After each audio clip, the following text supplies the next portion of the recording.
아침에 나로 주의 인자한 말씀을 듣게 하소서.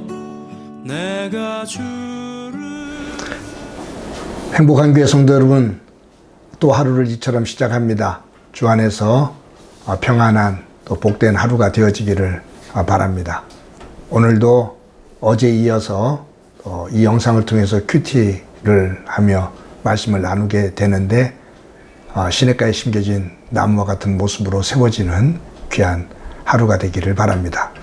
오늘 하나님께서 우리에게 주시는 말씀은 신명기 13장 2절부터 18절까지의 말씀인데, 제가 봉독해 드리겠습니다. 내 하나님 여호와께서 내게 주어 거주하게 하시는 한 성읍에 대하여 내게 소문이 들리기를, 너희 가운데서 어떤 불량배가 일어나서 그 성읍 주민을 유혹하여 이르기를, 너희가 알지 못하던 다른 신들을 우리가 가서 섬기자 한다 하거든. 너희는 자세히 묻고 살펴보아서 이런 가증한 일이 너희 가운데에 있다는 것이 확실한 사실로 드러나면, 너는 마땅히 그 성읍 주민을 칼날로 죽이고 그 성읍과 그 가운데 거주하는 모든 것과 그 가축을 칼날로 진멸하고, 또 그 속에서 빼앗아 차지한 물건을 다 거리에 모아놓고 그 성읍과 그 탈취물 전부를 불살라 내 하나님 여호와께 드릴지니, 그 성읍은 영구히 폐허가 되어 다시는 건축되지 아니할 것이라. 너는 이 진멸할 물건을 조금도 내 손에 대지 말라. 그리하면 여호와께서 그의 진노를 그치시고 너를 긍휼히 여기시고 자비를 더하사 내 조상들에게 맹세하심 같이 너를 번성하게 하실 것이라. 내가 만일 내 하나님 여호와의 말씀을 듣고 오늘 내가 내게 명하는 그 모든 명령을 지켜 내 하나님 여호와의 목전에서 정직하게 행하면 이같이 되리라. 아멘. 요즘 코로나19로 인해서 어려움을 겪고 있습니다. 신종 코로나라고 하는 말은 지금까지 우리가 인류가 경험해 보지 못했던 그러한 바이러스다라는 말이에요. 근데 이 바이러스를 연구하는 학자들의 이야기를 들어보면, 이 코로나 바이러스는 인격체로 본다면 굉장히 영악한 놈이라고 말합니다. 아주 꾀가 많고 영악한 놈이라 이놈을 제대로 파악할 수 없을 정도로 아주 똑똑하다는 거예요. 이 바이러스가 사람의 몸속에 들어와서 자리를 잡게 되는데, 이것은 사실 세균이 아니거든요. 세균하고 바이러스의 차이가 있는데 그것을 설명하려면 길어지고, 세균의 1000분의 1 정도의 작은 것입니다. 이건 단백질로 구성이 되어 있는데, 이것이 사람 몸속에 들어와서 세포의 자리를 잡고 거기서 이 세포를 숙주 삼아서 번식을 하는 거죠. 그런데 사람의 몸속에 들어와서 세포에 뿌리를 내리고 이 번식하는 과정 속에서는 사람이 아무 증상을 느끼지 못한다는 거예요. 뭐 고통이 있거나 어떤 열이 나거나 그런 것 없이 그냥 자리를 잡고서 번식을 하다가 어느 순간 번식이 되어지면 그때부터 현상이 드러납니다. 한 가지는 사람 몸속 깊은 곳으로 들어가 폐, 심장, 요즘 보니까 혈관까지 들어가서 공격을 하는데, 무증상으로 있다가 자기가 확산할 만큼, 번식할 만큼 번식하면 몸속으로 깊이 들어가 아주 치명적인 그 상태를 만듭니다.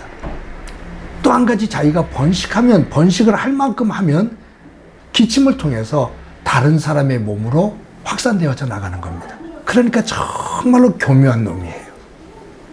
사람의 몸속에 들어와서 자리 잡을 때까지는 전혀 없는 것처럼 조용하니 그냥 보이지 않게 번식해 나가다가 자리를 잡으면 그때부터 치명적으로 공격해 들어가고 또 다른 사람의 몸으로 확산되어져 나가고.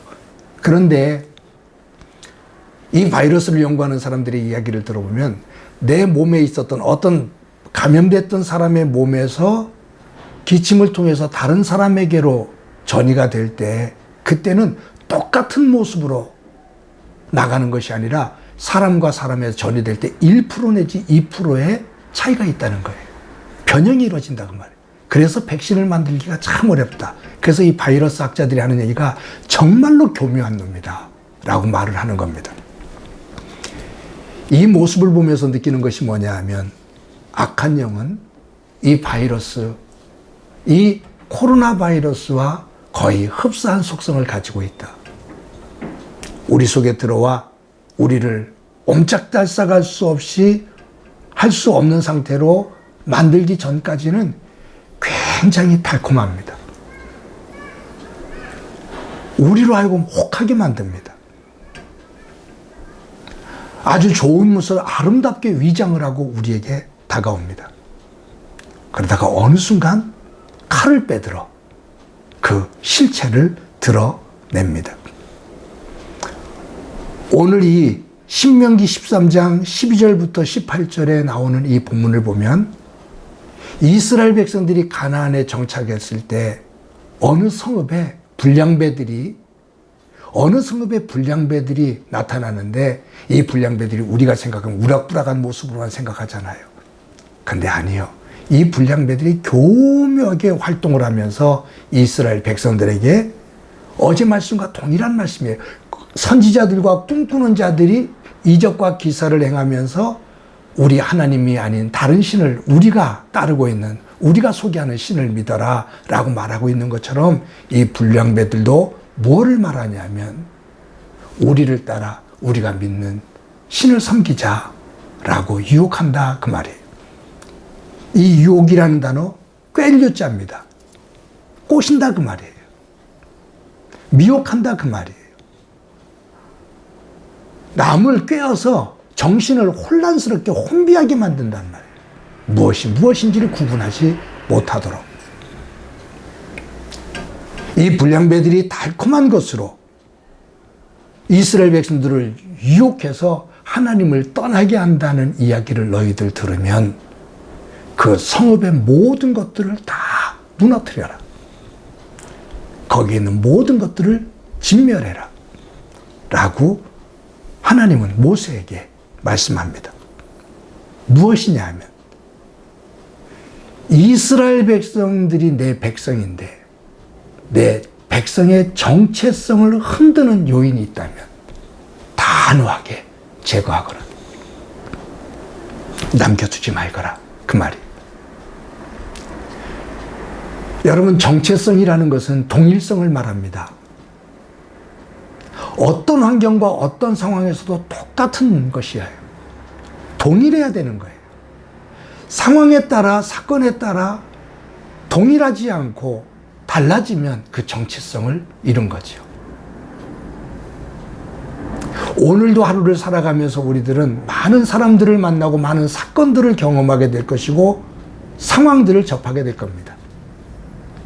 오늘도 하나님은 어떤 상황에서 누구를 만나 무엇을 하든 내 감정 속에 어떤 감정이 일어나든 하나님은 하나님의 백성으로서의 정체성을 분명히 지키며 살라고 우리에게 말씀합니다.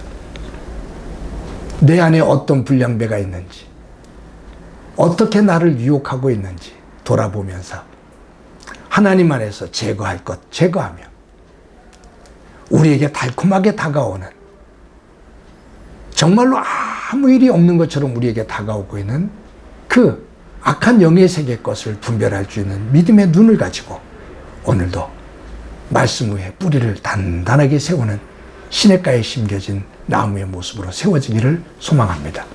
오늘도 하루를 믿음 안에서 승리하는 여러분의 삶이 되어지기를 주님의 이름으로 간절히 축원합니다. 한번 기도합니다.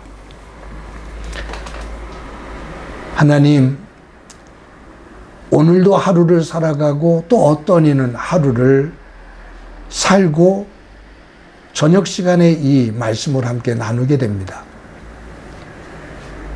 어느 상황, 어느 때 누구를 만나 무엇을 하든 우리의 있는 처소에서 하나님의 백성으로서의 정체성을 잃는 일이 없도록 은혜 베풀어 주옵소서. 교묘한 바이러스가 우리 몸에 들어와 번식하며 어느 한순간 치명적으로 우리를 위기로 몰아가는 그러한 모습을, 그러한 상황을 우리들 접하고 있는데, 악한 영이 이와 같은 속성을 가지고 있다라는 것을 우리들 항상 기억하며 깨어 기도하고 정신을 차리고 근신하며 하나님 앞에 설 수 있는 저희들 되게 하옵소서. 주님, 우리들의 삶 가운데 오늘도 함께 해주시리라 믿고 감사드리며 예수님의 이름으로 기도드립니다. 아멘.